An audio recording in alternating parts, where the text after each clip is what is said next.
to last July when they won 36 points to 6 at the London Broncos. Can they bring that run to an end here at Hull tonight, John?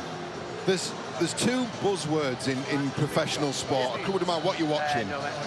People talk about quality and they talk about consistency. Consistency in performances and results. Both teams have got quality. Consistency is the one that I don't think either have nailed in the last 12, 18 months. These are two erratic teams, mercurial at their best, frustrating to watch for their respective fans at their worst.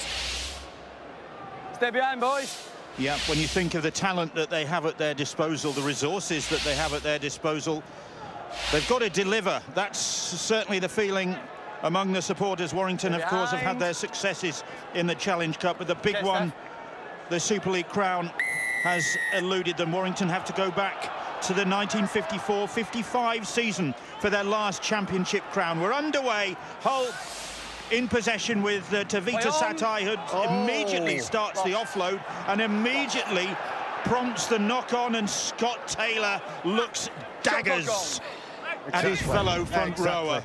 Put your head down, cart the pigskin forward and play the ball quick, putting undue pressure. You might be forgiven for saying to Scott Taylor, that's in your hands, you've got to catch it, but within the first carry, the first set of 6, your brief is pretty simple, just let's get to the end of the 6 and get a kick in. Well, instead, they've given Warrington possession in the very first minute of the game, that close to the Hull FC line. Hull already camped back on their own try line. Warrington with tackles in the bank and the scent of an early score here. Hull's defence is going to have to really switch on early on in this game because they are under pressure as Walker hands the ball virtually to Mike Cooper. In his testimonial year, Cooper. And here is Walker starting tonight with Darryl Clark on the bench. Widdop, Ratchford stepping back in field and almost stepping his way through. Kelly Mahe-Fanua among the tacklers there to stop him. Carlos Tuimavave there as well. Here is Widdop. Widdop gets the pass away to Jason Clark. Up quick, Hull, particularly on the edges and the fringes, forcing Warrington back inside. 4 tackles gone as Austin kicks cross field, but it's way too deep. Poor kick, and lets Hull off the hook there. Not the best kick at the back end to say. They had almost a free set of possession near Hull FC's line. Just watch that with Hull FC getting up quick. He's in great form, isn't he? Blake Austin stepped forward to get the win for his side, but Josh Griffin, the number 4 for the Black and Whites of Hull, another player in great form that we'll watch out for. Oh, and another error comes from the Hull camp. I think it's Bowden who coughed that ball up, and Ratchford looking to capitalise, but the referee has brought them back for the first knock-on. So Hull, a calamitous start for them. Yeah, you can't win a game in the first 2 or 3 exchanges, but you can certainly set a tone that's going to make it difficult for you, or at least give the opposition a real boost. 2 early mistakes from Hull FC. Bowden there is looking at what's about to come, the contact that he's expecting. And Lee Radford will be wanting to press the reset button here. So that's Hull squandering possession the first 2 sets they've had. And here is Toby King. Ratchford, a very lateral pass to his centre. Touch judge on that far side. I think it's Liam Moore on duty. Right under his nose. And once more Warrington advancing towards this Hull line. Here is Chris Hill, just back from that 3-game ban after being sent off against Wigan in round 1. That's free. Walker now. Walker. Here is Austin. Austin gets the pass away to Murdoch Masilla, but Sneed stood in his path, but going to take a bit more than that to stop Ben Murdoch Masilla. Taylor to the rescue. Walker sweeps the pass away to Austin. Austin, a little step and another one, and the line is his. Did he ground that? Is the question surely from Chris Kendall. I think he did. The referee thinks he did. It's a wonderful step, isn't it? If you blinked, you could almost think you were back in 2019 when, of course, Warrington came here. 63 points to 12 on that occasion. And the man who almost scores the try, he reaches the ball out. Bill thinks he's scored. Oh, I could be wrong. Well, does he actually? Now, the referee is in the best position, although the hand isn't on the ball. The forearm is always in contact. Some part of the arm is always in contact with it. I think that's a try, Yeah, although it looks a little untidy. Maybe another way of saying it is that I don't think there's sufficient evidence from what we're seeing to overturn the on-field decision. Look at the position of the referee. You couldn't be in a better position. No. Yeah, these are really difficult to judge. The weight there is attributed to the try. This will be confirmed. Robert Hicks is the video ref as Blake Austin got his first of the season. We wait the screen, and yes, and Hull pay the price for a sloppy start to this game. And Blake Austin, the drop goal hero against the Castleford Tigers last week, gets his first try of the season, wrong-footing Hull's defenders under their own posts. Such a dangerous runner of the ball. Beautiful left foot step. Completely beats the Hull FC defence, and they're 100%, aren't they, Hull FC? They've had 2 sets of possession and dropped it both occasions. Yeah, excellent work from Blake Austin. Some really talented ball players in this setup, Ratchford among them. Not a bad goal kicker either. That's his 17th success of the season, converting Blake Austin's try. He got 4 in that painful win when Warrington inflicted Hull FC's heaviest home defeat in Super League here last year. He's on the mark again. Yeah, and you just see the defence moving laterally, losing hips. Very, very difficult to accommodate such a sharp break step that Austin possesses. I think what Warrington do particularly well, they split the halves, send Ratchford round the back, all kinds of different combinations. And I've just been watching the Hull FC defence in the opening 5 minutes, and an awful lot of chatter going on, an awful lot of adjustment and late adjustment at that. And you can imagine, can't you, back at the back of the sticks, the players in those black and white shirts are saying, right, lads, come on now. Back to the script. Warrington almost made a hash of the restart. As it is, they're bringing the ball away from their own 20 at the moment. Hill standing in the tackle. And there's the difference. He understands it, doesn't he, Chris Hill? Winds that ball back in, plays his ball, and his front row partner gets a good run, Mike Cooper. Chris here. Oh, go, well done, Chris. Last. Danny Walker and Blake Austin, and Austin thumps a kick deep downfield. Jamie Shaw traps it. Almost got away from him. Yeah, the ball dropped out of the sky. He's miscued the attempted spiral kick, but they can still be deceptive. Here is Josh Griffin now, named in Sean Wayne's England squad. Griffin in good form so far this season. Hull still inside their own half. Here's Mahe Fanua. That's an unusual look, doesn't it, the back line? And the young man, Kieran Buchanan, keeping his spot. 3rd game on the trot, but we'll see Tumavave and Mahe Fanua over on that right side, centre and winger, and keep changing and keep the Warrington defenders guessing. That's the 5th tackle. Wait! Tavita Satai. No risky offload from him that time. Kelly gets the kick away despite the pressure from Widdop. Ratchford is underneath it. One of 8 from the Warrington club named in that England squad. That's a testimony to the strength they have at the wire. Experienced players all at the top of their form, or trying to find the top of their form, and when Ratchford catches that ball, he offloads it instinctively to Tom Line, and there's no risk in those players because they're confident in each other. Warrington ahead 6-0. Then with that Blake Austin try, Hull fans still chuntering about that. But it was given. And Austin goes for a 40-20 this time. Surely scampering, but he won't get there in time. It's a stunner, isn't it? He's on fire tonight, Blake Austin. A try and now at 40-20. Stunner of a kick. He knows. 3rd tackle. I think I can find the sideline. And they've got 6 goals at the line. Look, there they are on the 10-metre line. We'll give the first go to Ben Murdoch-Masilla,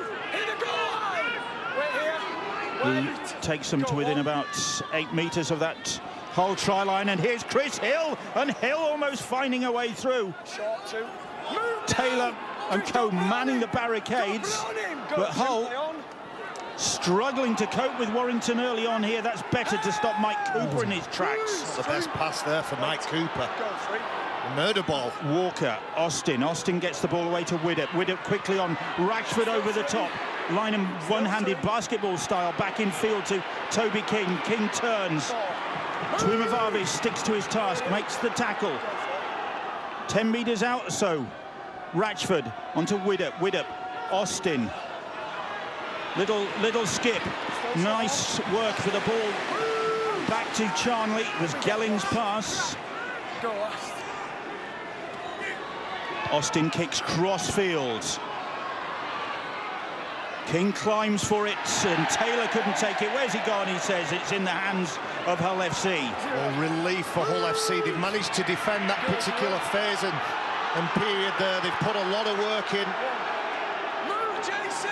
And it's time for the outside backs to get in and just give a little bit of light relief to those players who've had a heavy workload in the opening 9 minutes.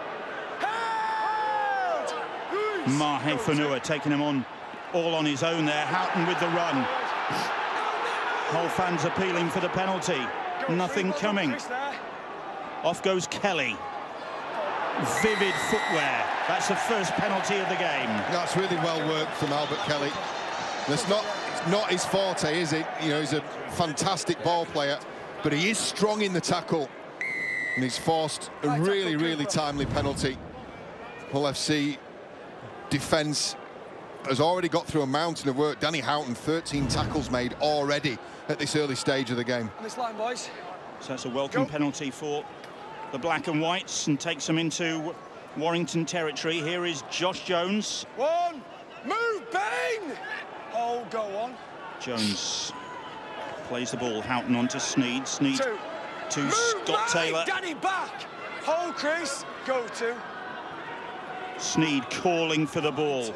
Kelly trying to put the step on the Warrington defenders. Ben Curry having none of that. Go free. But it's Hull's turn to examine the Warrington defence. Sneed, little drop ball to Vita Satai. Stefan, don't shoot. And Warrington right back on their own try line now. Here's Houghton and barge from Bowden. Josh Bowden brought down by Mike Cooper. Hull edging the way closer. That's the 5th tackle. Sneed poised. Little dink over the top this time from Sneed, and the ball is claimed by Charnley. The black and whites testing Warrington. It's the first real set of possession that they've had a look at the line. That's a good carry, isn't it? Gelling going forward. Gelling back in the side after the suspension imposed by the club. Kept him out of action for 4 games. Here is Cooper now. There's no doubt the atmosphere and obviously the attendance of tonight is somewhat less than it should be, and I think we're obviously in for different times. There's almost a feel of a captain's run for everybody at home that doesn't understand that term. Teams will practice the day before, virtually like for like, in the kit, without the crowd there, and that's almost, it has an air of that tonight. Fanua's let that bounce, and he's very quickly closed down by Toby King, who had his eyes on the ball there. Fanua a bit lackadaisical about that. Yeah. Could have cost. These aren't great kicks. It's probably worth saying, having been in the stadium for much of the afternoon, Barry, there's a real gusting, swirling wind around here. They're making average kicks turn into really good kicks. This is not to the detriment of the Hull FC back line. Very difficult to deal with when that ball gets above the line of the stands. And Warrington again late in the tackle count. These are coach killers. 4 5th tackle penalties. And it's leg drive from those Hull FC players going through contact. There's a little spin on the ball, it gets tapped back. Out on the court, Ben. Hull FC benefit from that penalty. Yeah, the ill discipline from the Warrington Wolves late in the tackle count. It's given Hull FC a foothold in this game they probably didn't deserve. Well, they've settled down a bit after a sloppy start. Hull FC, a sloppy start that cost them. Go on. Had a bit more of the possession. They've had both the penalties, and here's Taylor making a few yards for them. Up to the 20. Houghton gets the pass away to Sneed. Sneed with Shaw chiming in. Sneed's left on the ground, and Josh Jones asking the question of the referee about that tackle, but Sneed's back in the line. And here is Jones now. Barrel of a figure, Josh Jones. He rarely gets dominated. Let's have a discussion about him in the studio before the game. Houghton's lost the ball, slipped from his grasp, and Warrington celebrate another successful defence of their own try line, and Houghton disconsolate. Jason Clark it was.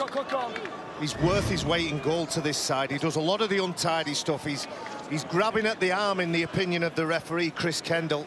You can see as he holds that ball out, the arm is hit, and that's the reason the ball is dislodged. Got a smile on his face as Jason Clark, ever present this season in all 6 games. He's that sort of man, an ever-present man. He was virtually ever-present at South Sydney. He was a one-club man there. Here is Gelling. It's a little bit of a steal, that, almost. When you're in possession and you knock it out of the hands, it's a disappointing one to have done to you, but a sneaky one if you're doing it to someone else. Driving line and back, the former black and white player. Josh, you're off! Okay, now. Good run from Walker. Third. Move back now! Hold it! Still deep inside their own half. 3 tackles gone for Warrington. Cooper straightens up. And Walker puts the kick in. It's another good one. And Shaw can't get there. I don't think it's a 40-20, no. He may have been thinking about it. Hang on a minute. No, I think he's outside, Bill. Well, he wants Robert Hicks to have a look, does he? When he jumps out from 9, Danny Walker, as he steps on the line, and you could almost hear the players and sense from the players that they knew that as well. He wasn't too far away, was it? Let's go back down. Only the length of a boot. Much to Hull's relief. Second 40-20 in the opening 15 minutes would have been hard to take. Catching. Contagious. Let's go. Head in. Okay, shot clock off. Head and feed as it is to Hull FC. And here's Kieran Buchanan. 22 years of age he is. And this is his 3rd appearance in a row. And he got a try in the narrow victory against Wakefield last time out. Buchanan keeping his place. Ratu Nalago, of course, still unavailable because of a hamstring injury, the big Fijian wingman. Very slow play the ball there. The Warrington Wolves defence noticeably compressed. Both wingmen well in field. You look, Josh Charnley at the bottom of your screen there. It's the nearest to the touchline, a good 20-metre gap. But if you get that right, you can really restrict metres as the Wolves are doing here. Yeah, Hull are struggling to make yards, aren't they? That's the 5th tackle, yeah. Houghton looking towards the referee for some sympathy there. Sneed gets the kick away and finds the ground for Nua.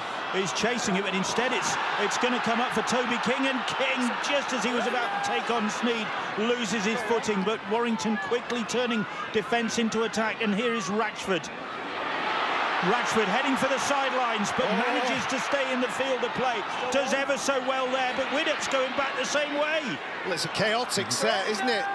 A scruffy kick, a bounce of the ball, a break, and then Steph Ratchford almost shoved into touch. Not quite sure how he managed to get that ball back in field. I think it came through his legs. Here's the possession. Quick hands from the back row of Ben Curry. Fast thinking. Here's Chris Hill. 16 minutes gone. Just the 1 try so far scored by this man. Blake Austin gets the ball on for Ratchford. Gelling quickly on for Charnley. Charnley skips back in field but runs into the clutches of Josh Griffin.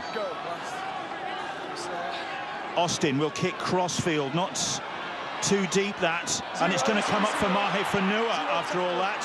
Now here's Carlos Tuimavave. He keeps it alive. Fanua once again, hair flowing, cheeks puffed. He takes on the Warrington defenders and gets up to the 40-metre line and gets the applause of the Hull fans and gets a bang in the ribs as well. It's hard to stop that player when he's got momentum. Looks like he's picked up an injury, but he initially was under a little bit of stress under that high kick, finds an offload to his winger stroke centre, then he gets it back, they play a little 1-2, and then somehow, somewhere, he ends up picking an injury up. Yeah, it's just on that last little bit of the roll there. This is a rib, and they're really painful. And anybody who's had a rib issue, cartilage issue, and take your breath away, really, really sore. And it'll be this last little compression there that's caused the problem. Big character, isn't he, Mahe Fanu? In his second stint now with Hull FC.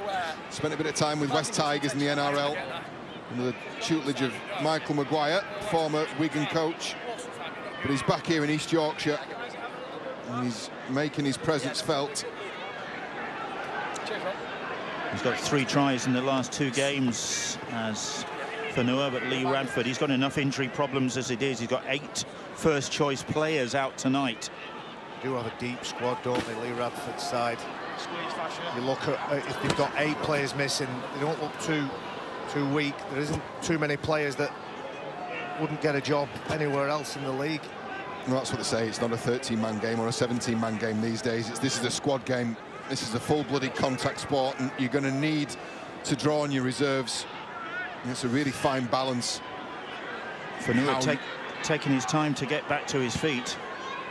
Meanwhile, we have more Super League action coming up tomorrow night, 7 o'clock on Sky Sports Arena for Salford Red Devils against the competition leaders at the moment, the Wigan Warriors.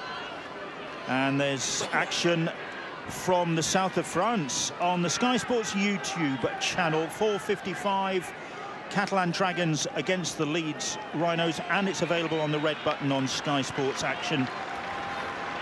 So you will be able to see Catalan against Leeds. The good people of Perpignan won't be able to, the game being played behind closed doors, but there will be coverage on Sky Sports Arena on the red button and on Sky Sports YouTube channel. Fanua, that meanwhile worryingly is leaving the field. And you see he's really struggling to get air in. That's the problem, because every time you're expanding that chest cavity, you're putting pressure on that area that's been damaged. He's still really struggling for air. He's struggling to move, in fact, isn't he? It looks... He's in pain, the big man, and Brad Fash comes onto the field.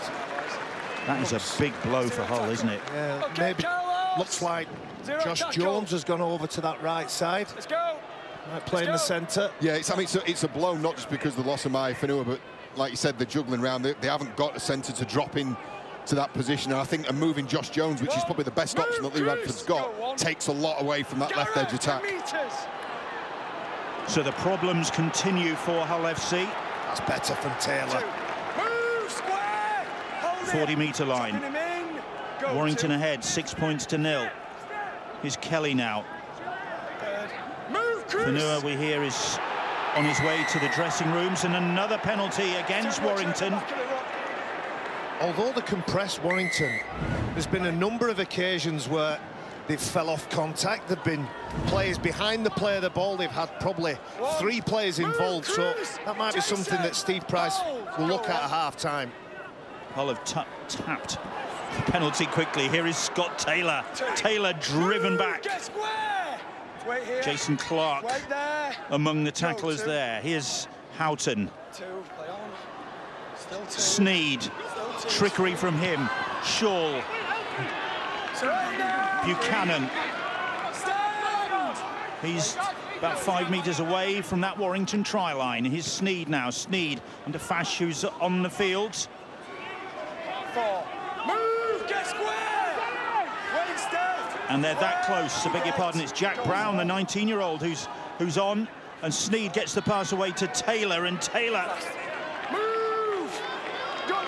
again brought down just short of the try line. Houghton gets the pass away. Here's Kelly. Kelly. Shaw has to readjust. Gets the kick in.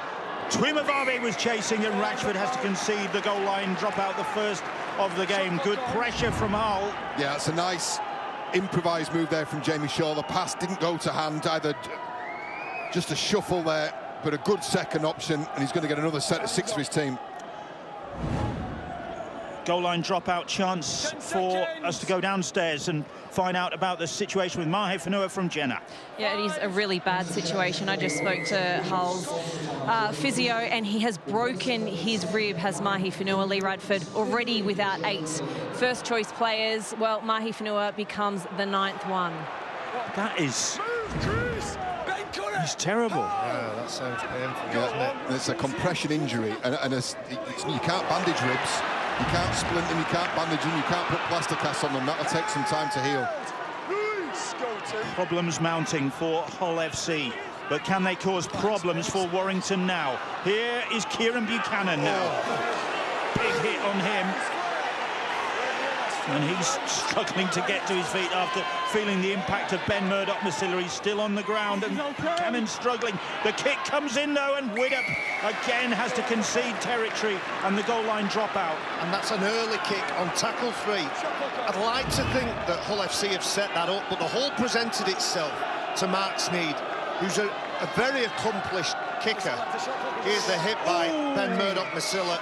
Ribs, back, a little bit of everything in there, and the young man's still getting some attention from the physio. But Hull FC repeat possession, trying to build some pressure on the Wolves.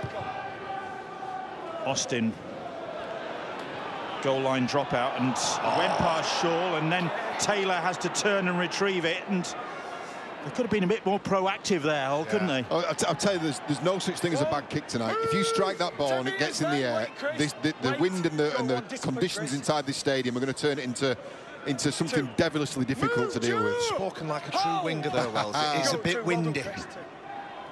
That's what you mean. Here's Kelly, and Kelly lays the ball off to big Josh Jones, a member of the 2019 Dream Team as a Salford player, now with Hull FC. Here's Houghton. Hold here. Hold. Go for. Taylor to Sneed. Sneed drops the ball off to Brad Fash, and Fash. Move, Cruz. Hill and Jason Clark doing the tackling. Here is Sneed now. Sneed, little grubber kick, manages to get it away from Ratchford. Pleads for 6 to go, nothing coming. And Kelly then kicks high into the corner, and it's claimed for this. It's Lynham who dealt with the situation well. He is fuming, isn't he, Lee Radford? Either happy with the kick, the chase, or the decision to kick. There was a little bit of a scuffle. Mark Sneed hits some legs. Always ends up with a scruffy end to the set of 6 there. Should have done better with that, Hull FC. Scruffy is probably the word for Hull so far, isn't it? Yeah. Well, Luke said right at the start, erratic. Both teams have erratic traits in them. And the Warrington Wolves look far more accomplished, the more consistent of the two teams so far in the half. I think Hull FC, particularly ends to their sets, have really struggled to apply pressure, apart from those couple of repeat sets, but then they've not taken advantage of those. Walker had to dig that ball out from between his toes. Here's Ben Curry. Ratchford. Widdop. Chris Hill. Hill grits his teeth and drives it towards that Hull FC line. That's the 5th tackle. Walker running and cut down. And that's the turnover. Hull FC have defended that set. And here we go. Now then. He jumps from the field of play. There's a foot on the line.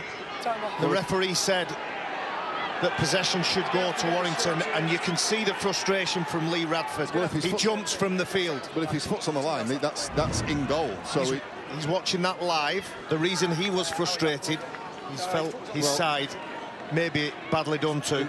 Maybe a little bit of natural justice then, because there's nothing come of it for the Warrington Wolves. Again, another set that's fizzled out. Oh, wow, another injury. Newly on the field, Jack Brown. Now, boys. Okay. I think it's a lot of it. Let's go. Has he got a cut? Play the ball. Danny! Whoa! He's behind you. That's play on. Play on. Oh, dear me. Oh, and wow. Hull all over the place at the moment. And Warrington could capitalise once more. Here's Jason Clark. They are disrupted. There's no doubt about that. Hull. This Mahe Fanua injury early on. But they took their eye off the ball literally there, and here is Ben Curry. They're going to have to really buckle down now if they're going to stop Tom Lynham, and Lynham driving for it against his old club. Boos from his former supporters as Lynham is stopped just short. Here's Widdop across the field, waiting for the opportunity. The pass goes behind Austin, but Austin gets the pass away to Ratchford, and Ratchford to Gelling, and Gelling into touch. That's good defence, better defence from Hull. Josh Griffin, the number 4, talked about him in the first few minutes. Awesome he is at the minute, whether he's in attack or defence. He judges that situation perfectly. Stays on his feet when Gelling comes near him. He keeps moving his feet, trying to push and usher him towards the sideline. Well, luckily for Hull FC, because they're having plenty of opportunities, not least from bad errors, lapses of concentration, they're being put under an awful lot of pressure. But the Warrington Wolves aren't hitting the marks at the moment. There's a penalty. Shot clock. Shot clock. And we saw it last week, didn't we? I can't remember which game it was in. Castleford? Well, they're not getting anything right, are they? And there's frustration up in the gantry, there's frustration out in the field, certainly frustration in the stands. And this is another penalty. Well, Warrington's first, in fact, of the game, but another situation where Hull have just handed the ascendancy and the advantage to their opposition, and not just that, it's where they've done it. Within sight of the try line and inviting Warrington to come and have a go. And Warrington can't capitalise. They've lost possession. It's gone backwards, rather. Walker running strongly, taking matters into his own hands. Hull back on their own try line. Ratchford gets the pass away to Hill. Hill to Austin. Austin to Murdoch Masilla, and they manage to stop him. And, says the referee, Yeah, it's an obstruction penalty, it's an obstruction, isn't it? Yep. Well, the creaking Hull FC, they are creaking, and the Warrington Wolves are knocking on the door. And the point I was going to make before the shot clock offence was, I don't think they're committing and fixing Hull FC defenders well enough. An awful lot of stuff is played behind the line. There's the obstruction. It's Philbin on Fash, not providing a clear route to enable the tackle, and that's a let-off for Hull FC. Yeah, the Warrington Wolves not fixing defenders. An awful lot of stuff is played behind the line at depth, and it's allowing Hull FC to map off. And in the case of the tackle on Gelling from Griffin, execute some really good defence. Hull under a bit of pressure at home. They, in fact, last year at in the 29 season, they performed better away from the KCOM Stadium than they did here, and the fans are chuntering as Brad Fash makes a good run, and then they're appealing for a penalty for the tackle on their man. Nice footwork Brown from the young it was. front rower. 6 to go. Zero tackle. Now then, can the black and whites capitalise? Here's Jordan Lane. Back, Joe. Wait, Joe, don't be dead. 10 metres out. Houghton's pass to Kelly. Kelly across the field. Then the pass goes behind Sneed, and Shaw has to swoop on it to redeem the situation. Gets the one-handed offload away. The word I'm thinking, I know we said scruff it, it's loose. Everything is loose. Jordan Lane plays the ball. Houghton. It's Jones, but at least they're heading in the right direction towards the Warrington try line. Houghton gets the pass away to Kelly. Kelly. Massimo Tonga was the dummy runner. Here is Sneed now. Sneed to Griffin. Griffin, little step and some strength from Griffin, and he's just short of the try line. Buchanan and Sneed stepping and gets the pass away to Fash, but Fash is cut down. 4 tackles gone. Shaw, Sneed. It's back to Josh Bowden, and Bowden legs driving, and there's a penalty there. Is that another obstruction? Yes, it was, yeah. Mark Sneed on the second occasion puts it back inside to one of his bigger players, possibly trying to set up field position. Watch him, after he's passed it, he turns round because he wants to communicate with the players outside him. It probably reminds me a little bit of what Danny Houghton did near his own try line. Turning round, communicating to players, trying to get things organised. Play on, play on. So, 28 minutes nearly gone. We've got 1 try, and that, in the minds of Hull supporters, is debatable. Blake Austin, but it was awarded. It's fair to say the game's yet to catch fire, isn't it? This one. It is. I mean, it's no less enthralling. There's that left foot break step again from Blake Austin. Hull FC are up to the challenge this occasion. Go, free. Here's Philbin now. One of those 8 Warrington players in Sean Wayne's England squad. Go for. Walker, Austin, and Austin to Curry. That's good defence, better defence from Hull that time. It's Kelly and Matongo doing the tackling, but Walker, quick play the ball. Widdop puts the kick in, and Shaw, no option with Lynham thundering up behind him, and Jamie Shaw has to concede it. Ooh, Jamie Shaw turning round, giving some feedback to the players around him. He's probably got 3 or 4 metres to the try line. Doesn't take any risks. The play before it, the play of the ball was far too quick. The kick was on the front foot. The defensive line from Hull FC was retreating. Survival mode here from the black and whites. Even the physio's in the way now. Sneed's goal line dropouts. And here's Jason Clark.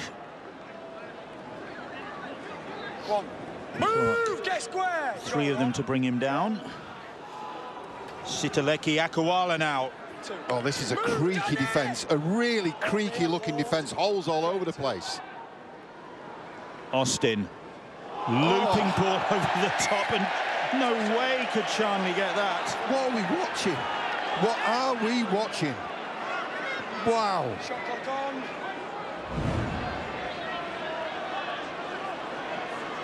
I tell you, the first half, the first playmaker, the first senior player, member of a leadership group, influential personality, who grabs a hold of this game, is going to walk away with the 2 points, because at the moment, Steve Price, Lee Radford, and 10,000 fans in this stadium, and us here in the gantry, are at a loss. Here is Buchanan for Hull FC, 7th in the table going into this contest, up against Warrington, 8th. Indicative of the erratic starts they've both made to the season, and this is evidence of it. Third. Oh no, Jason! Mahi Fanua is out on the sidelines. He's in that Hull FC dugout nursing that rib injury. Here's Brad Fash now. Missed the win over Wakefield, did Fash. Sneed gets the pass away to Tavita Satay, and Satay does it again, an offload that goes nowhere but to the opposition. Well, he's fresh onto the field. He's trying to do something to change the rhythm of this game, but it's... Move, Jack, back! This is poor from both teams, who aren't showing any kind of level-headedness. I don't think the crowd can believe it either. And Austin runs into the tackle of big Matty Matongo. Matongo makes sure that there's no threat from Austin this time. Ben Murdoch-Masilla to Gelling. Gelling skipping back in field, gets the ball away. Darryl Clark is on for Warrington. Here is Jason Clark. Jason offloads to Clark. Darryl. Suspicion that Darryl Clark not 100% fit, hence his starting games on the bench. Widdop puts the kick in straight into the hands of Jamie Shaw. Well, you could see Warrington read it, perhaps a little bit in front of the kicker when it went in. But nevertheless, Hull FC trying to work hard. There you see Widdop. Stefan Ratchford mistimed his run. Now, you don't say that too often when you're watching Warrington or Steph Ratchford. Kelly with a good run. That's lifted the crowd as he gets towards the halfway line. Murdoch-Masilla hanging on. Carlos Tuimavave. And Ben Curry leads the tackling for the Warrington Wolves. Houghton. Tavita Satay keeps a hold this time. No doubt his teammates have instructed him to do that. Kelly puts a little kick in, was clattered hard, and gets the penalty. Takes it to the line, Gareth Widdop, doesn't he, when he's kicking the ball. Beg your pardon, it's Albert Kelly. What I'm trying to see what's wrong with that. There's a clash at the back. There is a clash. I'm trying to see what's wrong. That's where the penalty's, Albert Kelly. Well, that's That's a really, if the penalty is for the challenge on Albert Kelly, that's incorrect, because that's a perfect legitimate, well-timed, attempted tackle. But it was the little nudge on Jordan Lane, surely. He puts himself in the line, takes himself right into line, doesn't he, Gareth Widdop? Well, I don't think there's too much wrong with that from Ben Curry. Right, so it's he changes his line, doesn't he, Gareth an Widdop? escort penalty then against Gareth Widdop. Right, I got you. Josh, let's go. Thanks, Chris, Baz. that way. Good job, not good one there, of us mate. knows what's going on. Well, we're not ruling anything out tonight, are we? Albert Kelly with the quick tap. So they're about 6 or 7 metres away as Tavita Sate plays that ball. Houghton, his Sneed shows it once, and now Griffin, they're keeping a good eye on Josh Griffin, are the Warrington defenders, because he can cause damage. Houghton, Sneed, all sorts of dummies there, shaped to kick. Kelly waving and finds Josh Jones. Jones well defended. It was Jason Clark with the tackle. Here's Jack Brown, the youngster. 4 tackles gone, bang in front of those Warrington posts. Kelly's pass to Shaw. Shaw scrambles the pass, and the ball's knocked on, I think. And it's head and feed to Warrington. Warrington, absolutely. Up quick, weren't they, the Wolves? Well, Lee Radford, when he gets his side in at half-time, he'll talk about mistakes. He'll talk about composure, control.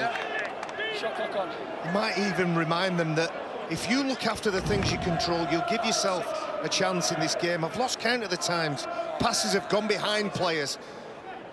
Toby King's just up quick on that occasion, forces Hull into a quick decision and a quick pass. Well, it was a pass from Jamie Shaw, and I think Jamie Shaw was arguing, the crowd are upset, having seen the same replay we just have, that looked like very much like it came off Toby King's arm. But yeah, that's the way it appeared, but it's head and feed to Warrington. They have possession. Move, Danny Houghton! Hold here. Go to. 6 minutes, thankfully, to half-time. Yeah, keep getting let off to the Warrington Wolves. This is another angle from that same. Yeah, it comes off Toby King's knee. Off Toby King's knee. It's a legitimate pass, though. There's Austin again. This is a. Every time you take a look up at the field, on the field of play, and you look at this Hull FC defence, it's ragged. It's ragged. Well, it got hold of Darryl Clark there. Fash and Sneed doing the tackling. Clark running. Austin brings a bit of calmness and sanity to proceedings and just puts that ball into touch. The players can walk to the scrum. There can be some communication. I feel like communication is getting lost, particularly for Hull FC. The Houghton incident, the time where Mark Sneed was turning round, talking to players outside of him. And maybe happy's the wrong word here, but if they get to half-time and Lee Radford walks in that dressing room, he can feel relieved that they're only 6 points to 0 down, because they have been, let's be honest, they've been awful this first 40 minutes. If they play another 100 games, they won't play as bad as they have in these 35 minutes. Well, they're lucky that, committing all their errors, they're up against the side that has scored the fewest tries in Super League so far this season in Warrington. 11 tries. So were they committing these errors against a side that can scent blood, then they might be in trouble. They could be in trouble here. They will be in trouble here, surely, because Toby King trundling, Tom Lynham finishing. Oh, that's smart. That's really, really smart from Tom Lynham. What a great finish. He went for the ground early and just skidded over the whitewash. Toby King set him up, and another Hull error, and Warrington do punish it. The Hull fans dumbstruck, and Lynham gets try number 4 for the season. Yeah, it comes for an error, doesn't it, again from Hull FC. Smart work by Toby King in the lead up to this. He's patient, gives it to his man, and that's smart. That's the difference between a try and in touch. And we heard him in front of the Sky cameras last week after the game. We know he's an enigmatic character off the field, but he's got enough rugby smarts on the field to make sure that he's assured his team of well, at least a 10-point lead going into the half-time break. Wolves' top try scorer with his 4th of the season, 4 of the 12 tries that they've scored. Tom Lynham. 1 minute, Steph. And that has been coming in this first half. And it's going to be interesting to hear the reaction of the Hull supporters when the half-time hooter sounds after this first half performance. Ratchford from the sidelines. Time off. 17 goals to his name so far this season. 80% success rate for the Warrington fullback. But this a tester. Might try and use the wind just to hang it in there. Ratchford looks on target. Oh, what a kick. Hold on, Mark. Turns away, looking as calm as ever. Steve Price satisfied surely with the first 40 minutes from his side. Well, we make that the 6th mistake that Hull FC have made. Every mistake they've made has been a bad one. It's been an unforced error, simply down to a lack of concentration, lack of skill or focus on that skill. Move, Carlos. Go on. When Lee Radford gets his side in at half-time, wow. 2. Move, Chris. He is going to give them some pain, I'll tell you. He'd have to. What they've thrown up here is not what they are capable of.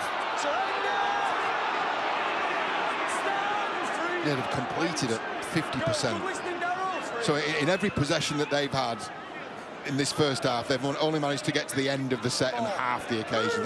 You're not going to win a game like that. You impress. I am. Good maths, Wellesley. Thanks, mate. How long did it take you to figure that out? I didn't have to think. What I'm trying to say is it's incredibly poor. Here, Chris. Go last night. As Clark, Austin kicks into the middle of the field, into open space. Carlos Twimavavi comes across into the final minute of the first 40, which has been 40 eminently forgettable minutes for Hull FC and their supporters. Warrington holding a 12-0 advantage. The side that can't win away from home at the moment, Warrington, are ahead here. And Hull have got a real rebuilding job to do at half-time if they are to turn this game around. Held! Jack Brown. No, the referee says play the ball. He'd called held. Okay. Go for. Here's Matongo now. Move! Go last. On the last. Sneed. High kick from him. Ratchford is underneath it, and Ratchford claims it in the middle of a maelstrom of players. The Warrington fullback kept his nerve, and Darryl Clark goes to ground, takes the final tackle. You saw Josh Griffin there, the shake of the head, the look of fury on Josh Griffin's face. I don't think it'll match, surely, the fury that is about to be unleashed by coach Lee Radford, because his side have contributed to their own downfall in the first 40 minutes. Virtually from the word go, the first set of 6, Hull's problems started, compounded, of course, by the loss of Mahe Fanua to what sounds like a bad rib injury. And Warrington have taken full advantage. Tries from Blake Austin. Some doubt about that. No doubt about the try for Tom Lynham. Both of them converted by Stefan Ratchford. Austin with Ben Murdoch-Masila and Anthony Gelling plotting what might be to come in the second half, as the Warrington Wolves, without an away win since last summer in Super League, are halfway to righting that situation.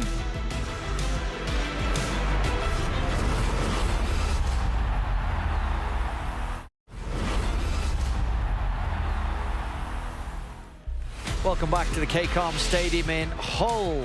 Just a reminder what we've got coming up for you tomorrow. The return of Jackson Hastings, now with his new side, the Wigan Warriors, to the AJ Bell Stadium to take on his old friends, the Salford Red Devils. Join us from 7 p.m. on Sky Sports Arena for that one. Wigan riding high at the moment, Salford doing it a little tougher. Half-time here at the KCOM, the Warrington Wolves, who haven't won away from home for the last 8 matches, have a 12-0 lead over Hull FC. Both of these had 1-point wins in round 6. Warrington Wolves in control at half-time. But just 12 points on the scoreboard, will that become important? We'll discuss that at half-time. Let's have a look at the stats after the first 40 minutes. Possession split, shall we say 50-50 between both of the sides. Slightly higher completion rate for the Warrington Wolves at 63% to Hull FC's 52%. You would imagine neither coach will be happy with that. But the big one that stands out for Hull FC and for Lee Radford would be 6 handling errors to just 2 from the Warrington Wolves. They haven't, Richard Agar, Hull FC, given themselves much of a chance with the errors they've coughed up in that first half. Bill Arthur said it may be fury unleashed in the dressing room at half-time. Do you think that might be the way Lee Radford will approach this? Well, I think Lee's got 2 real choices here. He can unleash his fury and his frustration, which he probably feels like doing, and it can go one of 2 ways. I think with a young team out tonight and you know, the situation they're in, that reacting with fury will probably create a little bit more anxiety in what's already a team that looks, you know, frustrated with the way it's playing. So I think what Lee's got to do is, you know, obviously encourage more control and better pass selection and try and get these guys to play the way back into the game. Right, Phil, it's just a 12-point lead at half-time. John Wells made the point in the commentary that maybe the Warrington Wolves would be disappointed that it wasn't more on the scoreboard in their favour. Yeah, possibly so. It looks like Blake Austin's got back to what made him the best player at the start of last season, running the ball effectively and very, very dangerously. You know, they've made sure they've taken care of that. And in terms of the defence, they've been pretty good in missing very few tackles, so it's given themselves a really good platform. But I think you have to say, you know, Hull in many ways have been guilty of almost conceding 2 own goals if it was a football match. They've created a lot of their own problems. Yeah, so many similarities between both of these sides as they headed into this game. Both desperate for a win last week, both got the win in exciting circumstances. So Lee Radford said beforehand, said, we want to put Warrington in a dark place, suggesting it wouldn't take a lot to unsettle the Warrington Wolves. It was Hull FC that should have looked after their own backyard, because the start of the game was appalling for them. Yeah, total opposite. They've committed some poor errors off offloads, obviously the penalty from the scrum as well. And I think there's a couple of occasions where Warrington have definitely had the numbers on them, and the ball's been probably a play too late or just not got to the edge clean enough. Let's look at the start of the game, Richard, then. If you're a Hull FC fan, a Hull FC coach, this sort of stuff is going to have you tearing your hair out. Yeah, the coach killers and, you know, the effect that it has on your energy and whereabouts you play the game, and the pressure it puts you under, and that's what you don't want is a play like that. 12 runs already we've seen, and you know, he looks like he's playing his way back into good form. So, Phil, Lee Radford, they have the worst possible start. They try, you would imagine, and press reset to get themselves back into the game. From that Blake Austin try, for the next half an hour, it was a litany of Hull FC errors.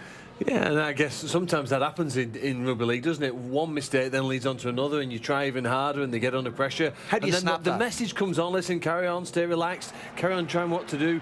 But the concentration was clearly off, and I said it was like if it was a football match, their own goals. They've given themselves too much to do here with mistakes they've made. I don't know. You'd have to trace back here that there was a penalty there. They didn't get the players formed in the scrum at the right time. Very, very unusual mistakes to see from the side at this point. 2 teams perhaps under pressure before this game. Embarrassed when they last played on this home ground. They lost that significant lead. The only thing they've got to talk about now is their ability to come back from trailing at half-time. You can't call a timeout in rugby league. How do you arrest a run of mistakes like that? Well, difficult. You speak to the individual about pass selection. You know, we saw an offload squeezed out there with just too many arms on the ball. You know, it's a poor and bad decision. And sometimes, Ryan, they either fix themselves up or they don't. If they don't fall, there's not a lot you can do about it. There's not a lot you can do about it. You know, you're relying on some individuals in there. And as I say, it can go one or 2 ways. If they don't fix them up, they're in for a long night. Up to that point, Phil, they hadn't been punished for their errors beyond that Blake Austin try at the start. It was perhaps no surprise that Tom Lynham's try had its origins in another Hull FC error. And the quality here from Warrington, when you watch football on Sky, you see the best teams, their transition, when they get the ball in their own box, they manage to score at the other end. That was superb play, really. A lot of teams just are content to gain the ball and take the tackle. Not Warrington, not Ben Curry. That left side for Warrington is starting to look like a really dangerous part of their arsenal, and one which could take them back up to the top few places in this league. Take us into the heads of both of these coaches. What is your message now to these Hull FC players? 12-0 down, not playing well. Try and find a way back into the game. How do you do that? Yeah, running hard and tackling. No, I certainly think running hard and getting direct. I think the times when they've tried to shift around Warrington, it's not particularly worked. I'd like to see him try and, you know, get Warrington a little bit later in the count and try and punch a few more holes in them. You said golden point before the start of the game. It's still a chance. Sticking with it. Still a chance. Phil Clark, how does this second half unfold? If Warrington score next, it could get a little bit ugly for the Hull fans, because I fear that the state of mind of the players at the moment doesn't look a healthy one. Yeah, a few boos ringing out around here at the KCOM Stadium as the players left the field at half-time, trailing 12-0 against the Warrington Wolves. John Wells, Barry McDermott and Bill Arthur are standing by to take you through the second half of this round 7 fixture for the KCOM Stadium. The home side trail 12-0 at half-time. Can Steve Price's men close out this game and gain a much-needed 2 competition points? Can Lee Radford earn his charges back into it? Find out after this.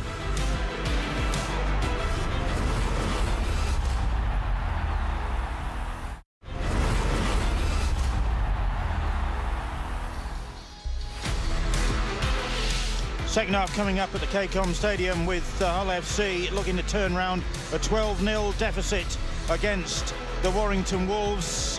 Austin and Lynham, the first half try scorers for Warrington. Ratchford kicking both the goals.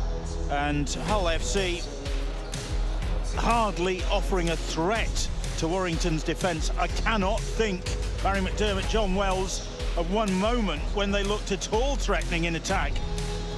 I think you could probably only look at the repeat possession where Mark Sneed kicked it through. They didn't do anything with that. The only positive thing for Hull FC is the scoreboard only says 12 and they have 40 minutes to change that note into something different. Yeah, that's exactly it. They're halfway through, and it has been a half to forget. This Warrington side will feel like they've got this game under control, but that comes with a warning as well, doesn't it? Because this has been an abject performance by Hull FC in the first 40 minutes. We mentioned the completion rate towards the end of that first half. Well, let me put this into context. The Warrington Wolves completion rate is 63%. That's not great, but at the moment that's good enough. And don't worry, I'm not going to do any more running maths, Baz.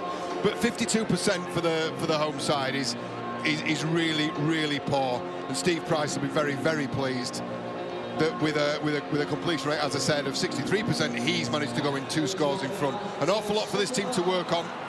They are capable, they are erratic, and if they are erratic, Bill, is that the first half terrible performance going to be replaced by a mercurial second 40 minutes. Who knows with this Hull side, they have done that already this season and they are capable of it. But they're also capable of, as we saw a year ago when they played this Warrington side, of really suffering heavy home defeats. They suffered their heaviest home defeat in their history, in fact, at the hands of Warrington. Here, last year, 63-12 it was. And this only the second time this season that Hull have trailed at half-time. They were also behind at Wigan. Not as far behind against Wigan, as Sneed gets the second half underway. And Akuala runs it into the heart of the Hull FC defence for this first set of 6 of the second half. Two sides, the wrong end of the table as far as their supporters go. Early days yet, but they need to going to find some consistency, these two, with Hull in 7th place and Warrington 8th at the moment. Here's Philbin for Warrington, who they've blown hot. We saw them against Leeds 2 weeks ago. They were abject. That's the thing. They were as bad as Hull were in that first half, weren't they? Absolutely, and we talked about it before the game. They really ground that win out against Castleford Tigers last week. Fought hard for everything they got out of that game. A good carry from Ben Murdoch-Masilla gets them well over the halfway line. Clark, change of direction. Akuala manages to keep his feet. Former Tongan international, Sitaleki Akuala. That's the 5th tackle. And the ball with Widdop, and Widdop decides to run it, and Toby King, and King shows the dummy, and King is bundled into touch just, and the referee says it went forwards. King managing to keep the ball in the field of play, but then he was knocked on. But an early threat in the second half from the Warrington Wolves, and the threat, fortunately, for Hull FC didn't come to anything. We can go downstairs, get the half-time news from Jenna Brooks. Thanks, Bill. Spoke to Lee Radford. In fact, where I was standing outside the Hull dressing room, I could hear him. So you were right, he is not very happy. He said that they just need to limit their mistakes and they must fix their completion rate. As far as Steve Price goes, he's asked Warrington to improve their execution and also just keep going, keep their composure, and they can win the game. All they've got to keep doing is doing what they're doing at the moment. If Hull could keep doing what they've been doing. Sneed, big kick from him into Ratchford's territory. The fullback underneath it comfortably. An early kick from Hull FC. When Warrington had possession, they made big meters and almost got over the try line. With the impressive Toby King, they just had enough in terms of their defence, Hull FC, but chose to kick early. Mark Sneed trying to pin Warrington Wolves down, and you see second tackle, and that's the halfway line right in front of Tom Lynham. Just over the halfway line now comes Joe Philbin. Great Britain tourist last year for Wayne Bennett. Here's Akawala now. Runs into Tavita Satai's tackle. Brad Fash there as well. Darryl Clark. Here's Blake Austin. Austin coming back infield, spinning. Ballet-like. Here's a Widdop. Widdop keeps the ball alive. Oh, Clark gets the pass away. Tuimavave is away. Tuimavave, the chaser is Curry. Curry trying to cut him down. Curry will get him and gets the tackle in just. And Ratchford on the follow-up. Manages to defuse the danger, but Warrington still getting back in the defensive line. Here's Griffin now. It's outstanding from Ben Curry to turn and chase the centre winger Tuimavave down. Here is Houghton. That could be a game-changing moment. Houghton's pass finds Shaw. Shaw skips back in field. Still on his feet, Shaw. Gets away from Murdoch Misilla. Still running the fullback. Eventually cut down by Jason Clark. Houghton's pass. Sneed. Sneed shows it once, and Fash. Philbin and Clark, Darryl Clark with the tackle. Houghton now. Here is Sneed. Sneed shapes to kick. Tavita Satai. That's the fifth tackle. Bang in front of those posts. Houghton. Here is Kelly. Kelly's little kick. Comes to nothing. That's a poor end to the set from Hull FC. I think at the very least there is a repeat set. Go again, apply some pressure. Because the one thing these Warrington Wolves haven't been is examined this game in defence. They haven't asked any serious questions, haven't had any serious questions asked of them. Again, an easy let-off. Warrington Wolves really focusing around that ruck area. You saw the last set of six, you had Philbin, then Akawala, then Blake Austin, all angling back in around the ruck. They obviously feel there's an opportunity for poking the nose to the line, quick play the ball, line breaks in that area of the field. Well, Drop the ball. Knock on. You could see him pull it away from his body, Akawala.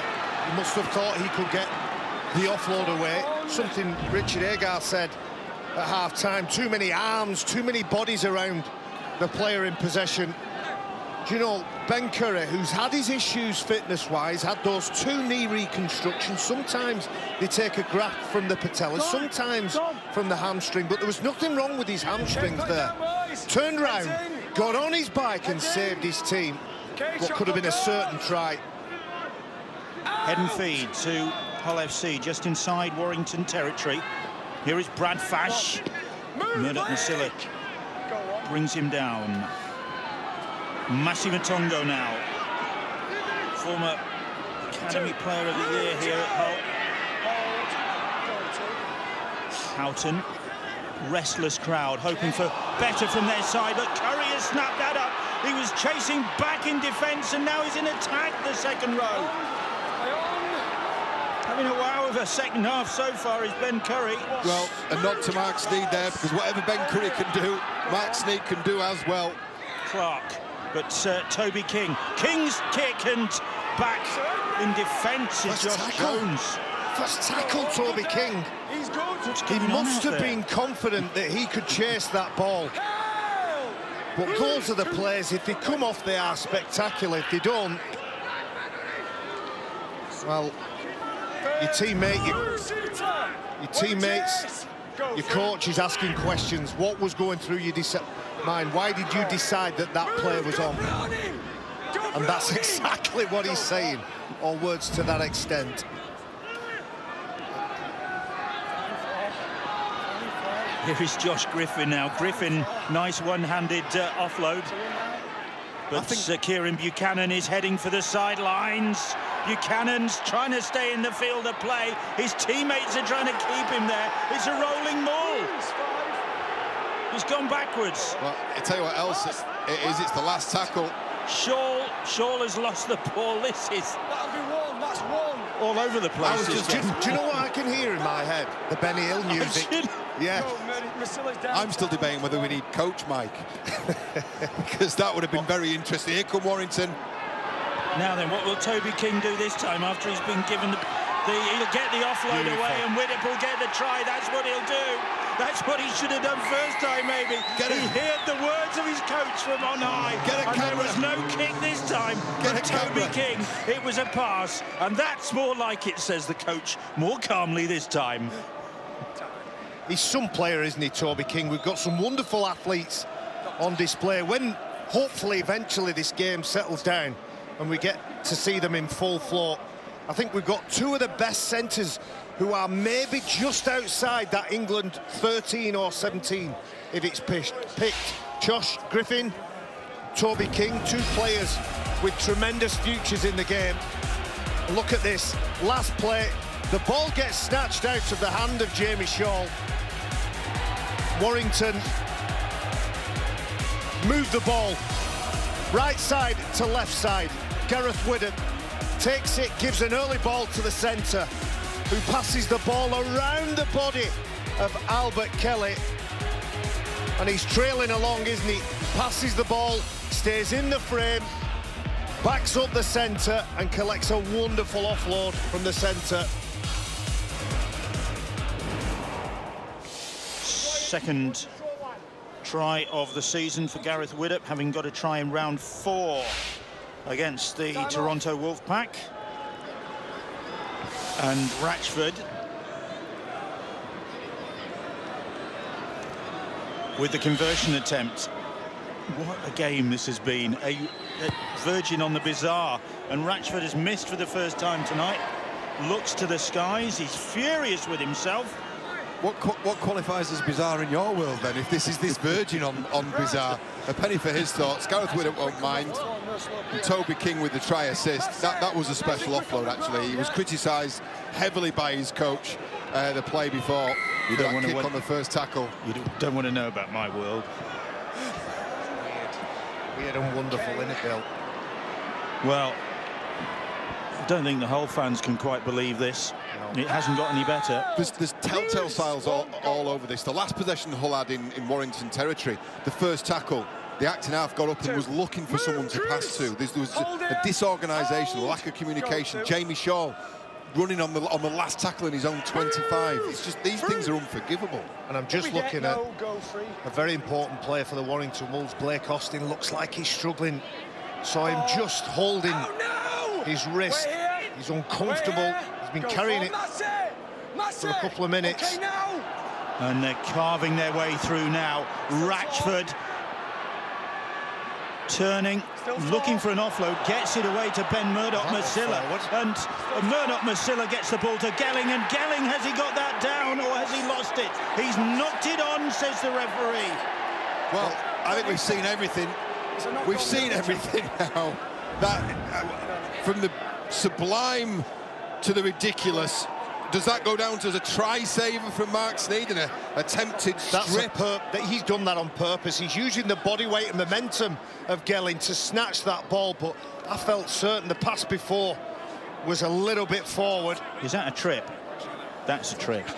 That looks a little bit like a cross between a strip and a Cumberland throw. It's a Cumberland strip. That's what it is. People like Tommy Martin and Gavin Clinch, back in the 90s, made a career from from that style, snatching the Andrew ball. Doonerman, he was very good at it as well. Andrew Doonerman. Gavin Clinch. Gavin the Pinch, Clinch, we used to call him. He got the ball. Yeah, he did. He did. Probably because he didn't want to tackle, but he was very skilled at the pinch.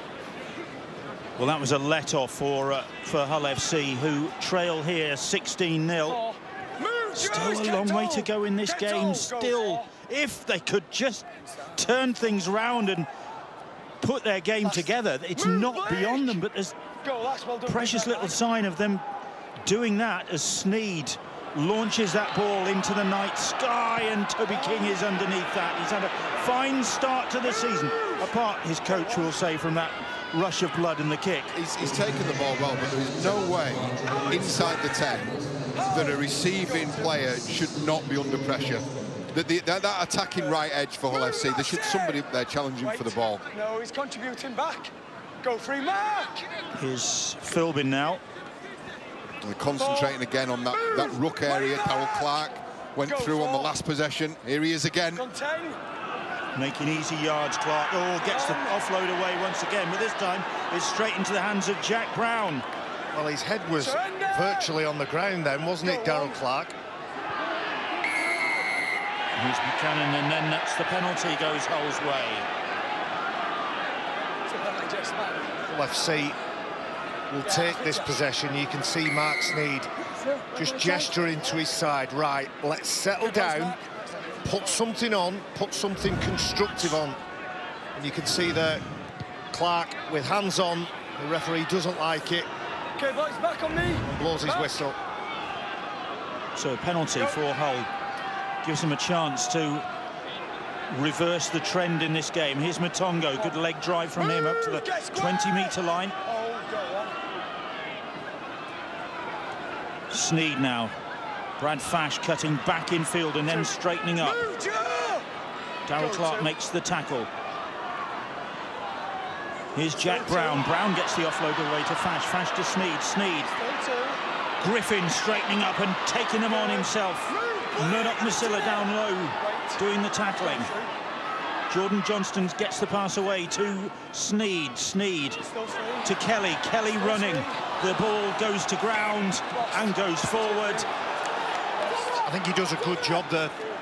Tom Lynham gets into the face of the fullback Jamie Shaw virtually as the ball is in the air. The left winger pushes forward. It's a sweeping movement, isn't it? Albert Kelly, he places that ball into the space where he wants the fullback to drift into, and the moment that ball is in the air, Tommy Lynham is on his toes, he's moving forward, putting pressure on the catcher. Yeah, it's a really good read actually by Tom Lynham. 10 seconds, let's go. He's picked the movement of Jamie Shaw, a former teammate of his, Bill, and shut that play down. You could see the frustration from Albert Kelly there, couldn't you? On his haunches, thumping the ground after that pass had gone astray. There isn't a lack of effort. What we're not doing is challenging players on the lack of effort. It's just the direction, composure. Gellings lost the ball. It was stolen, says the referee. And then players then drift into this mentality where they are desperately trying to change the balance of the game. He's pushing the player on the ground. He slams him on the ground. The ball is just on the shoulder. And look, it just helps it on its way, doesn't it? The young winger, Buchanan, gets a little help from the centre, but they're just, as I said, just trying to change the way that this game is going for them, and it's not working. So Warrington move over the halfway line with Ben Murdoch Masilla. Here is Blake Austin, and tearing onto the ball comes Mike Cooper, refreshed. Still not happy, Blake Austin. Do you think he ever is? My go-to. Yeah.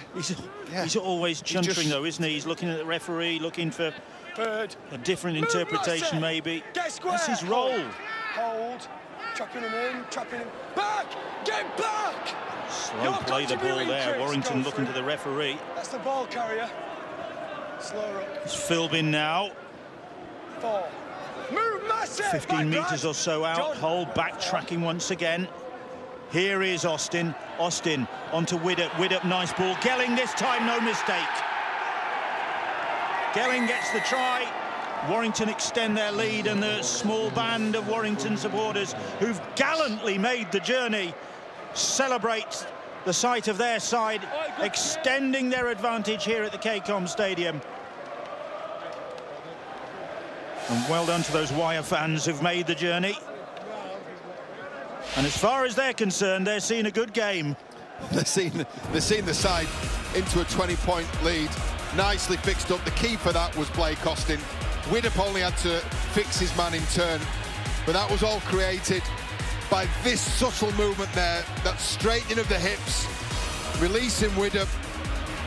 They've got an extra man there, and naturally an extra man because of the movement of the fullback. And Gelling, well, he'll be disappointed with his last effort near the line, and that one he'll be very, very pleased with it on his return to first team action. It's a 20-point winning margin. It's about right. I don't think the Warrington Wolves have been exceptional. I don't think they've been great this evening. They've been adequate against a poor home side, a frustrated home side. They've been better. That's the key word, better. I'm sure when we have another look, we'll see the input from Mike Cooper and how he drags those defenders in, and it creates a little chink, a little space out wide for the centre to stroll through. So Stephen Ratchford, who missed with his last kick at goal, lining up another conversion to extend Warrington's advantage. Gelling getting his first try in Warrington colours. Ratchford can't goal it. But 20 points to 0. The scoreline now in favour of Warrington Wolves. Just look at what the run of Mike Cooper does to the defenders. You can see fullback attractive, and everybody then steps off the right foot, moves towards the space, and eventually where Gelling goes through. Good execution. He called for execution, didn't he, Steve Price? Well, that was wonderful execution from his side. That was a very good take from Toby King, the former Meltham All Black. Toby King, my brother George. Lovely offload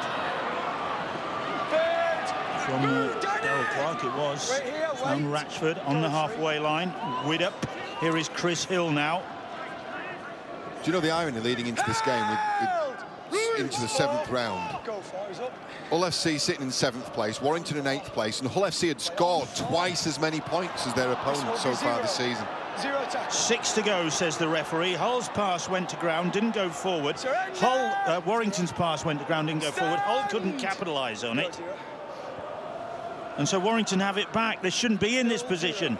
There was the ball on the deck and Hull couldn't pick it up. And now Warrington threaten again, and Murdoch Masilla has built up a head of steam, and they won't stop him as he thunders in under the posts. And the Hull fans are heading for the exits. They've seen enough. Steve Price has seen his side extend their lead. The Warrington fans will stay and celebrate. But this is a worrying sight for Hull FC. A worrying sight indeed when that man builds up a head of steam and comes thundering towards your try line. The reason he meets a disjointed defensive line is the offloads. On the previous 2 tackles, Mike Cooper gets an offload away. Darryl Clark gets an offload away.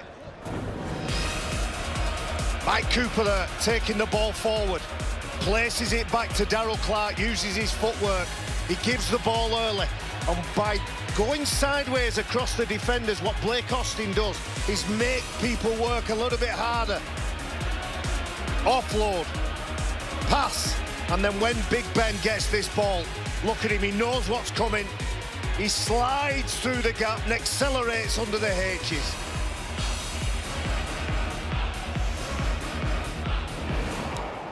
Ratchford bang in front of the posts. Will surely be back on target. Murdoch Masilla with his 3rd try of this campaign on his 100th Super League appearance. Ratchford converts 26-0. They'll be losing him next season. Murdoch Masilla back to the NRL. Lee Radford, lot to think about. Yeah, this is the build-up to the play again. And once you have players going sideways, it's very, very difficult to readjust. It doesn't matter the fact that it's Ben Murdoch Masilla coming at you the other way. I mean, that's only very, very few players with the sort of explosive power that he's got. But It's that second phase stuff. That's Warrington, what Warrington do incredibly well, and what is very, very difficult to defend against. 15 offloads now for the Warrington Wolves. It gives a nod to what they've been allowed to do. A lot of those have come in the second half.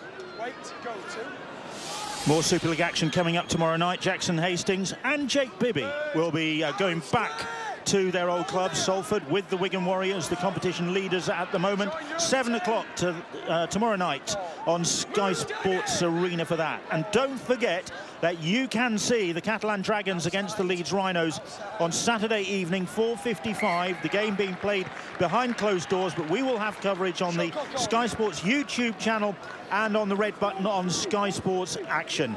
So you can see Catalan Dragons against the Leeds Rhinos.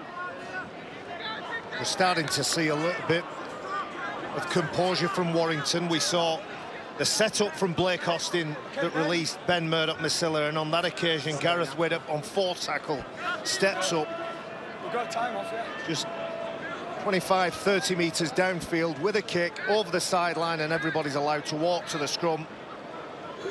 Ben Curry, should I say, just getting a little bit of treatment. Is he heading towards the sideline?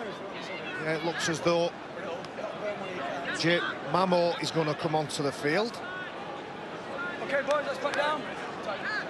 That's the situation. Mamo comes on. Back down, boys. Let's go. Jake Mamo in the pack now. He was on the bench against the Castleford Tigers last week. Didn't actually get on the pitch, Jake Mamo. He's on now as Ben Curry goes off for a head injury assessment. That ball is stolen, says the referee. Ripped from the grasp of Josh Griffin. And there's a penalty for Hull FC there. There's the guilty party, but what this will do is it will put Toby King further in field.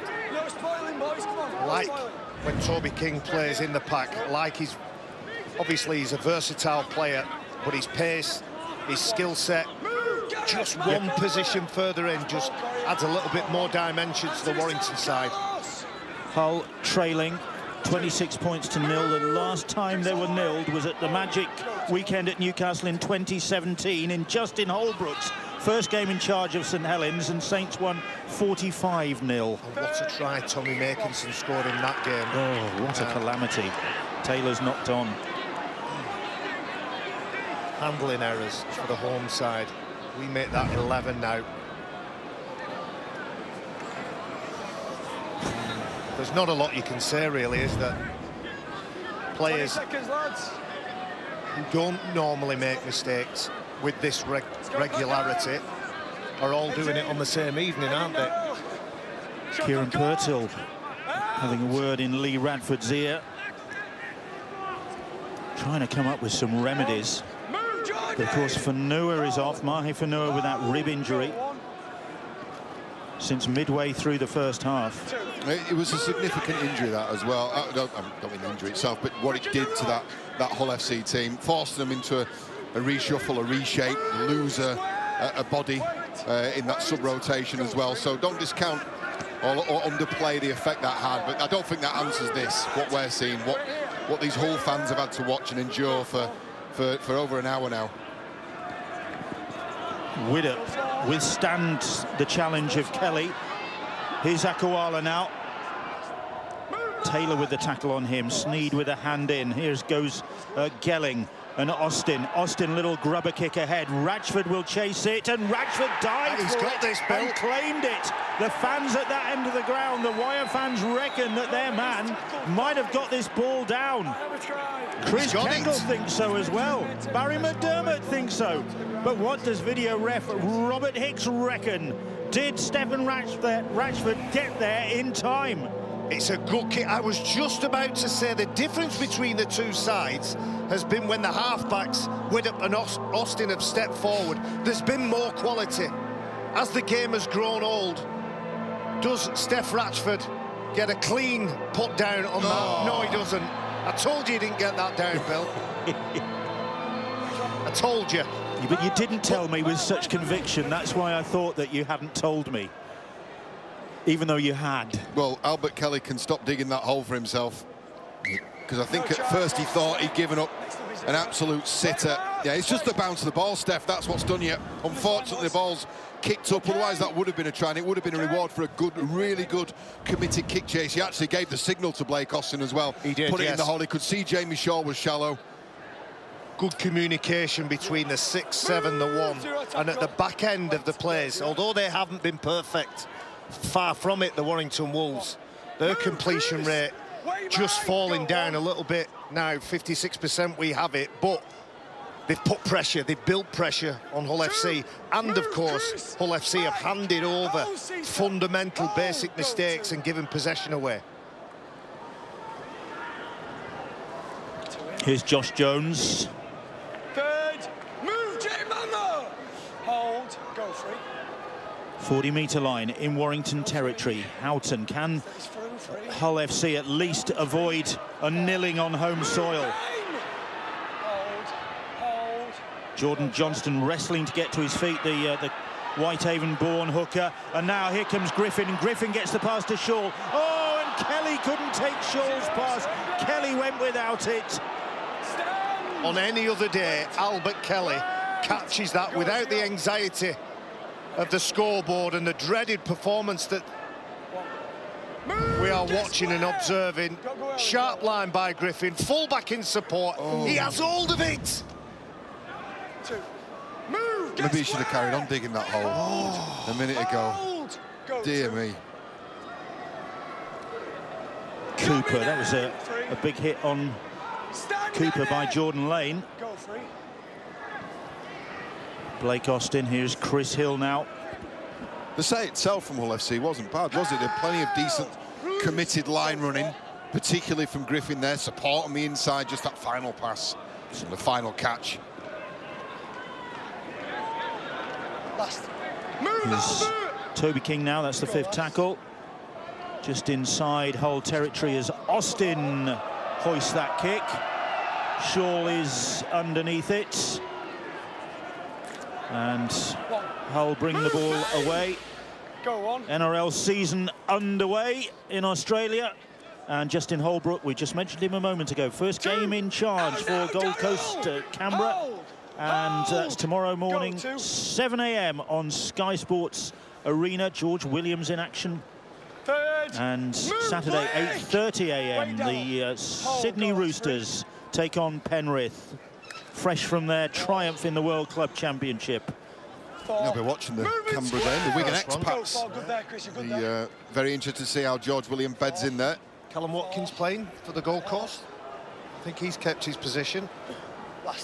Move, square! Here's Tuimavave for Hull FC, that's the 5th tackle. And Kelly could have got his name on the scoreboard a moment ago. Charnley is underneath it. Just about grabs hold of that, doesn't he, Josh Charnley? And then he's under pressure. Penalty against Mark Sneed, is it? Yes, he's the wrong side of the play, the ball, trying to walk over the player to get to marker. And what the referee's saying is you can't step over the play, you need to go around the back of him. And it's just going from bad to worse here now, isn't it? Oh, make no mistake, though. Josh Charnley's the best in the business at this, attracting penalties. Just a shift of the body weight as well. It's 6 and 2 threes on that occasion, but Josh is very, very clever at that. He does it very well. Not sure it's in the spirit of the game, but he does it very well for his team. Halfway line. There's Mike Cooper, and Cooper able to offload again. Darryl Clark, little skip, and then Clark just skating up the middle and gets the pass away to Widdop. Widdop sells one dummy, sells 2, and gets his 2nd try of the night. And Warrington dominating. Steve Price, a smile of satisfaction on his face. The Warrington fans jubilant. And Gareth Widdop on his 5th appearance for his new club, showing real international class there to slice through the Hull defence and claim his 3rd of the season, 2nd of the game. 2 pieces of real class in this. The first came from Darryl Clark, the 2nd from the try scorer, Gareth Widdop. But have a look again, the set-up play, an offload there from Cooper, and then a little hitch kick And this is where he's at his absolute best, is Darrell Clarke. I really like that adjustment and that step from Gareth Widdop as well. He's taken time to come to hand, hasn't he, Widdop? An awful lot expected of him at the start of the season. Great work from Cooper. That's outstanding from Darrell Clarke.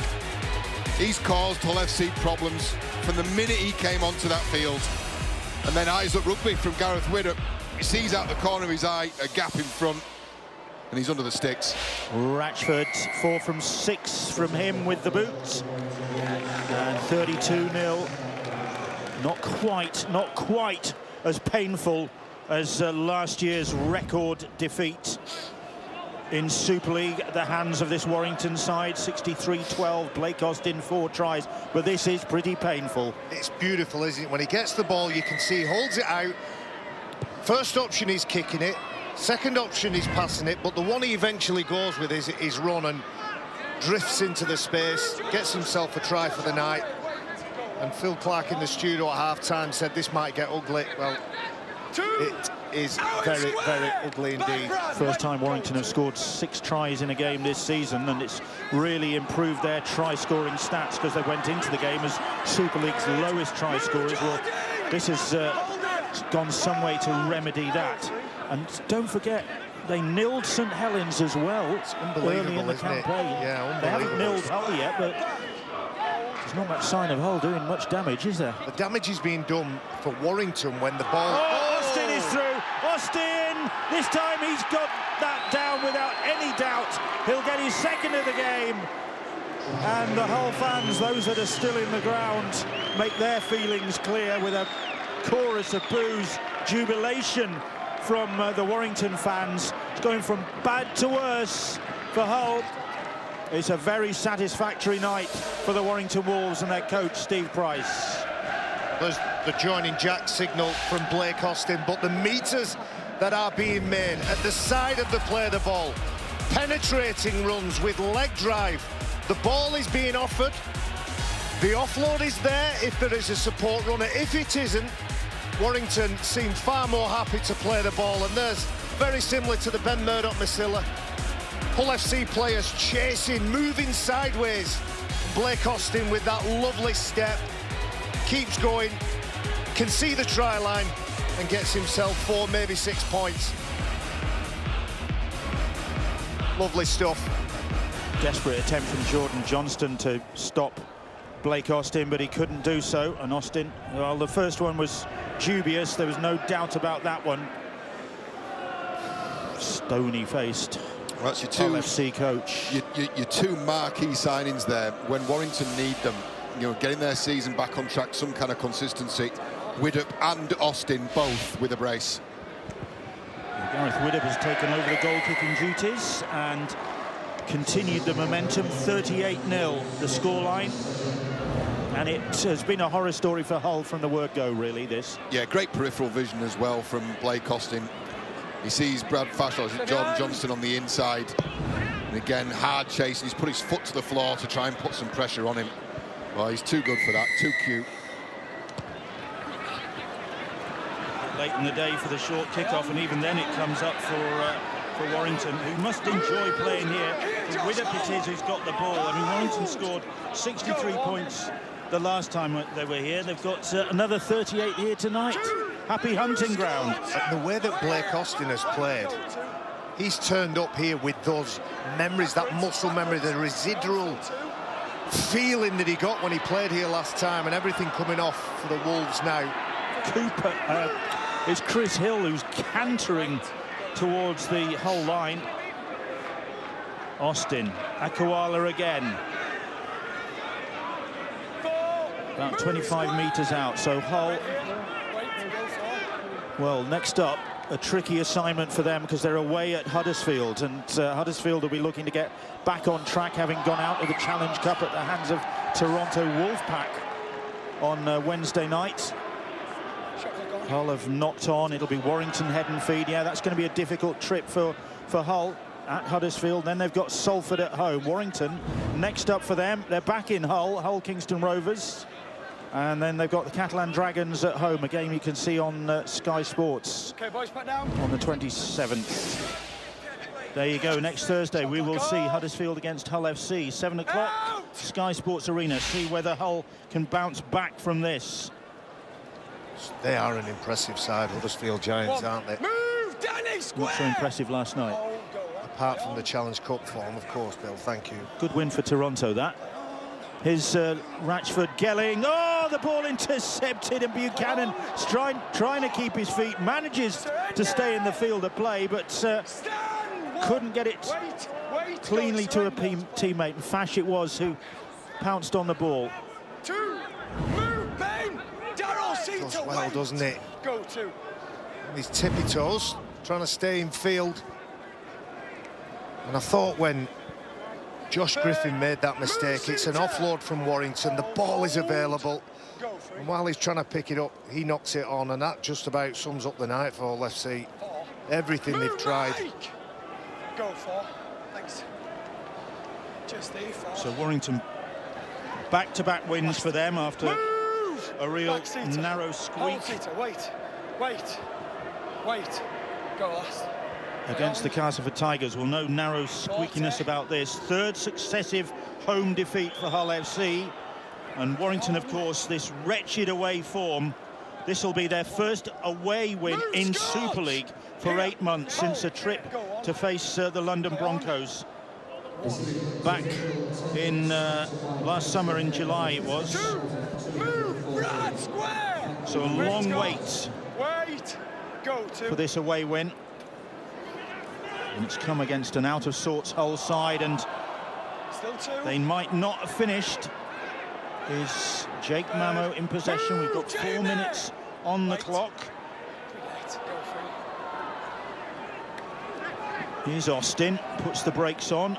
Walker is back out there. Little kick ahead from Danny Walker. Sits up nicely for Shaw. Shaw gets it away to Carlos Tuimavave. Tuimavave running and finding open space. Ratchford trying to chase him down and does so, does well. 4 shirts there, wasn't there, for Warrington? It was an ambitious kick from Danny Walker, gobbled up at the back by Hull FC. They'll take the meters, they'll take the field position. Okay now, boys. And what will be right at the front of their mind now, the players in the black and whites, is let's get rid of that duck egg. Let's make sure we go into this changing room not having a nil at the side of this performance. Well, they're trying to do something about it now. Here's Brad Fash. Fash.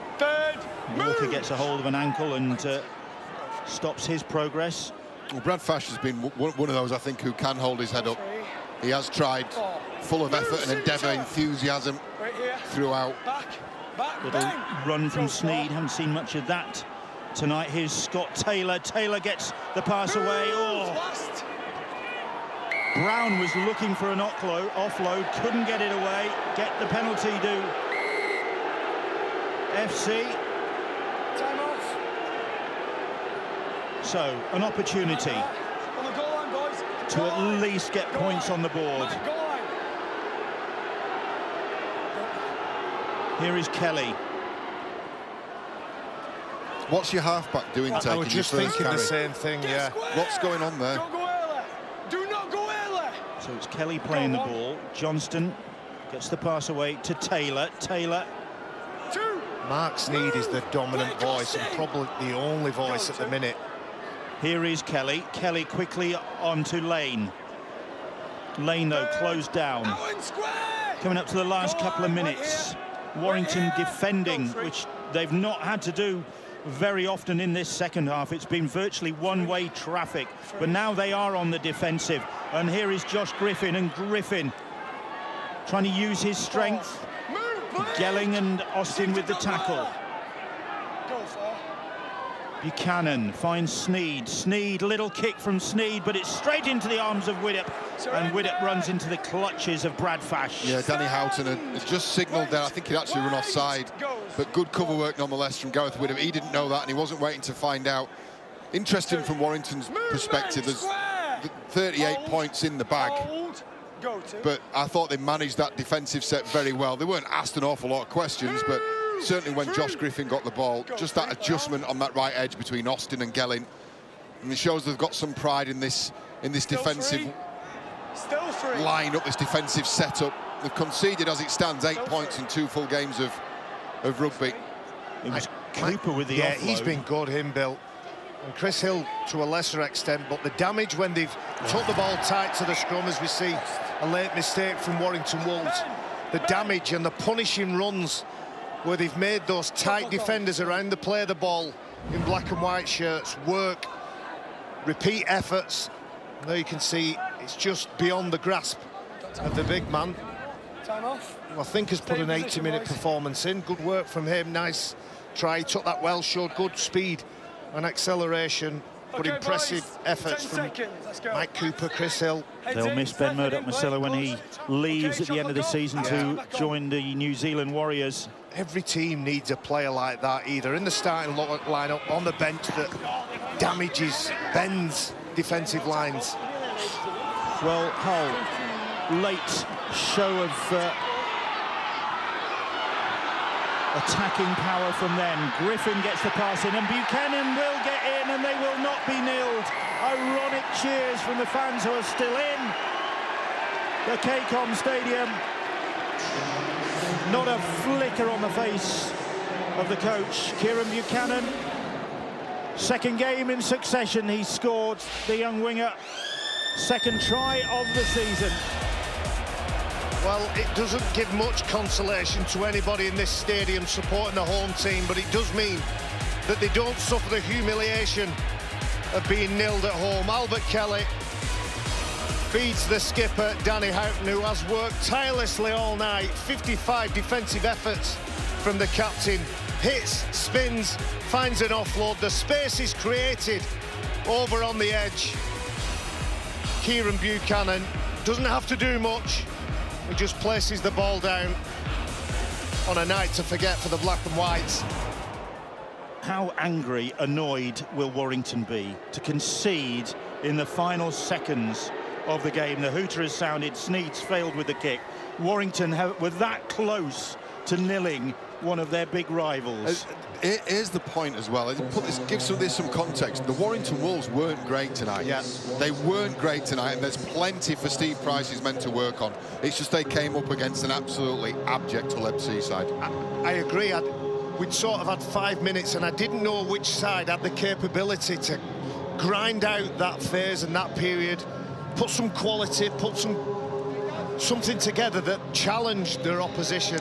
The difference to me was in the halfbacks. Widdock, Blake Austin, when he came onto the field, Darryl Clark, he got the team going forward.